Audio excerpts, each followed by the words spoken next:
director. I am a director of films that have a lot of action in them. My background was stunt work. I did about 20 years of stunts on some big movies. I was very lucky to be born into a family of successful stunt coordinators and stuntmen, and so I was able to apprentice within my own family and learn the ropes, so to speak, and they were very hard taskmasters and made us work doubly hard to get any kind of recognition, but it was still easier than the average person because we had the initial contact.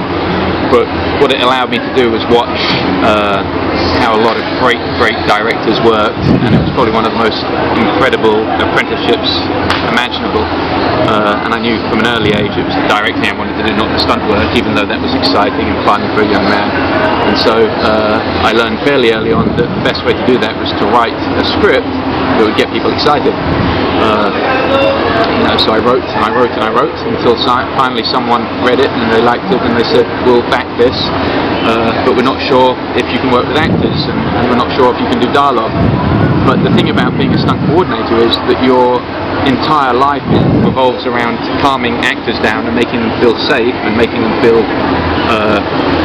invulnerable in a very nerve-wracking situation. And so in actual fact, I think that if you're a good stunt coordinator, you're probably as well prepared to work with actors as anyone.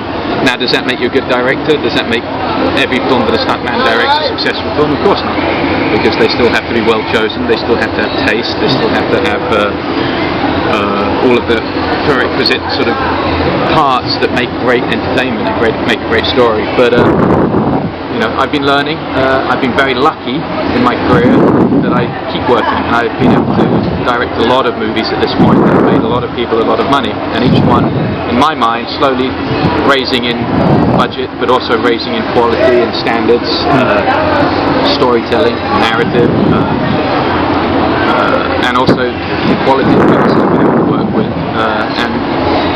Right now I'm at the zenith of all of my pictures with this one. We have more budget and a bigger cast and longer shooting schedule and all those kind of wonderful things I dreamt about when I was first starting. So I feel very lucky. I can't state how much luck is a big factor in this industry.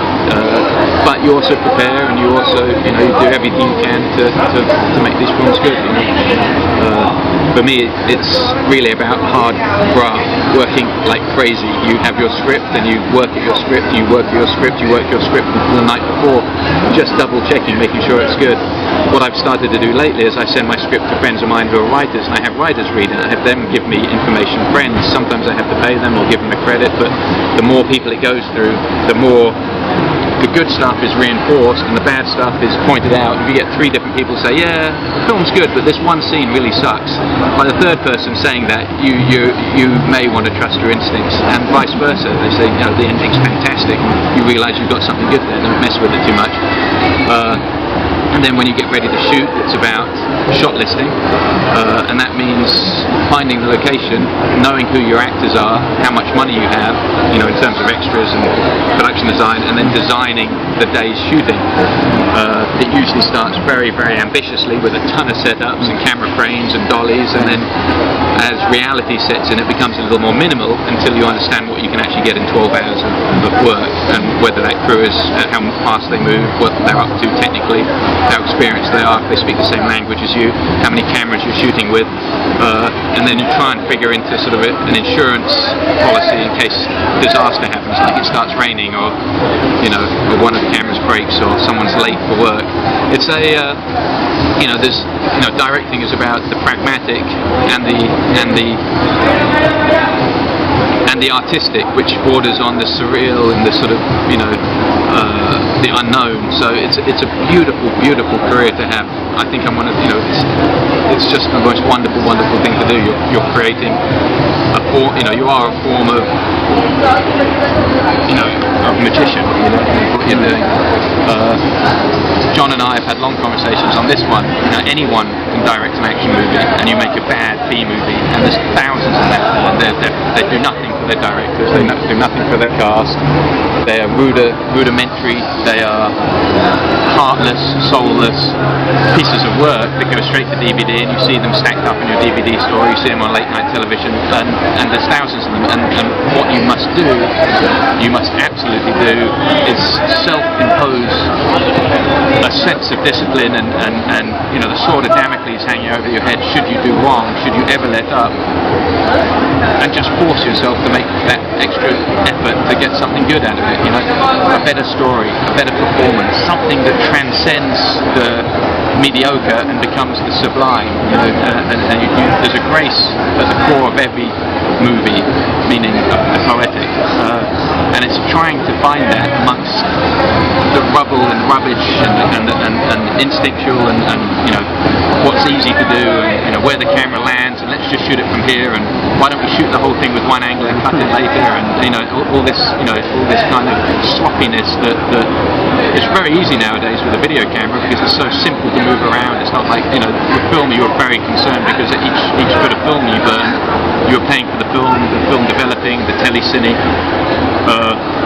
Now it's almost easy, you know, I feel on some sets I've worked on as a stunt man and stunt coordinator that it's almost easy just to capture what's going on. There's also in the last 10 years become a fashion for the sort of shaky cam, slightly documentary approach to things, which is awesome when it's done well, but it's also an excuse for incredibly poor filmmaking, and you must never fall into that. There's still, you know, there are great masters out there who are able to create beautiful frames where you take any frame of that movie and you can frame it and put it on the wall as a piece of art, and I think there needs to be a leaning back to that kind of cinema, you know, the kind of cinema I adore, you know, watch Lawrence of Arabia or Dr. Zhivago or any of the early Spielberg films if you want to go crazy, or Sergio Leone, and you're talking about guys that could frame an image so excitingly, so beautifully. John and I watched a film from the 70s, it was an old Bruce Lee movie, but it was beautiful, it was really well shot in wonderful, wonderful widescreen, and someone had designed each of those shots, and that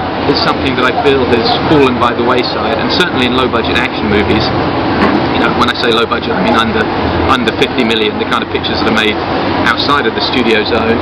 These films are very, very sloppy. They're ugly, and I think what we have to do is to strive to be better than those, and to make something that's wonderful. You know, there are pictures made in the 50s and 60s, action films like For Whom the Bell Tolls and the Kurosawa pictures, where there were moments in the movie that you wanted to cry because it was so moving, but you're watching an action movie, and that's possible. That's possible to do that. It's possible to touch people with this genre and leave a lasting effect on them. You know, try and make a movie that when the audience gets up and walks out of the theatre, they haven't forgotten it by the time they've left the theatre. You know, and these are the things we strive for as filmmakers, and we must never stop striving for those moments, because otherwise it's a normal job, and who wants a normal job? You know, we have our obligation is to rise to the top of the barrel and to just make these pictures that affect people, you know.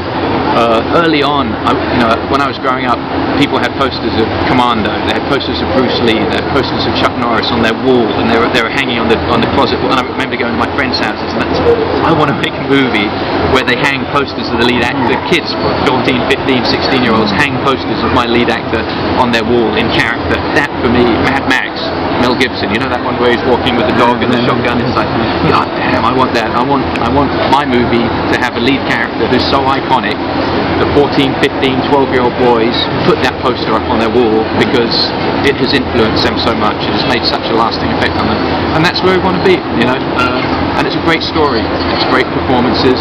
It's not action for action's sake, but when the action happens, it should be bloody good. But it's the whole package, everything together, and you have to strive for that, you know. Otherwise we're just doing the work, and that's not what it is. I think there should be. It should be fun, but there should be a certain self-agonizing in there, where we really are questioning ourselves and saying, are we doing this the best way it can be done? And if it is, then, you know, okay, but you know, let's try and do that. So that's directing for me.